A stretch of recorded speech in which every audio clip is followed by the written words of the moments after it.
So one of the things about World Cup 23 is that this has been a tournament of firsts.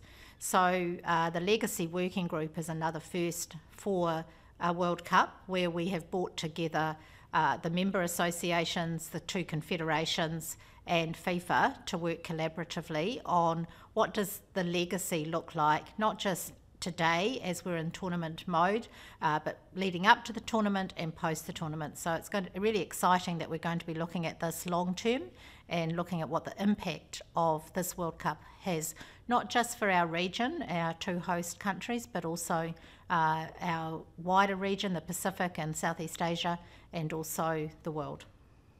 I think if you are looking at bidding, you need to think about not just the football, but you need to think about your communities. Who do you want to engage with? Is it not just the players, but you've got coaches, you've got referees, you've got fans.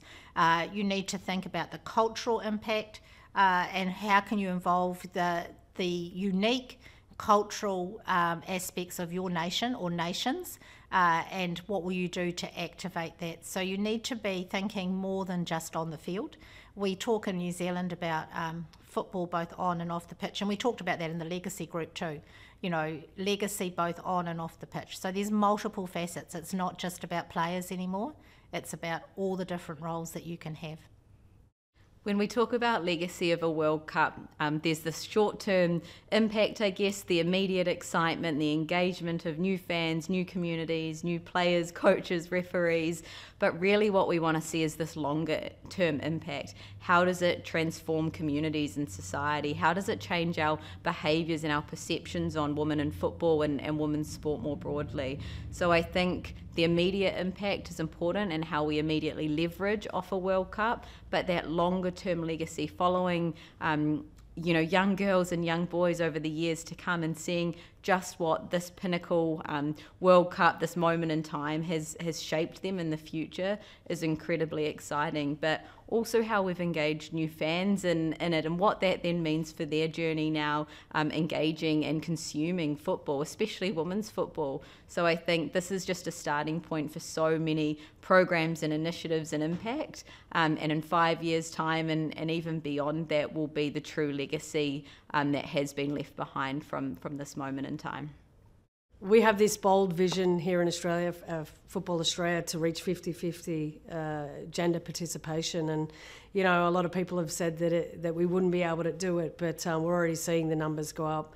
Since last year's Qatar performance by the Socceroos, we've seen an increase in participation by 10%. We're expecting that to be another 10% post-Women's World Cup. And so the last 3 years we've been trying to build the foundation so our community clubs are ready for this influx of interest we're going to have, because if they've got nowhere to play, our clubs that don't have the tools to be able to retain women and girls and better understand their needs, we just simply won't retain the interest. And I'm confident through our Legacy 23 plan and the success of this tournament so far, with 1.7 attendees already gone to matches, but also expecting 2 billion viewership, that we're going to see the interest and we're going to be able to retain it post-World Cup, which makes me very excited.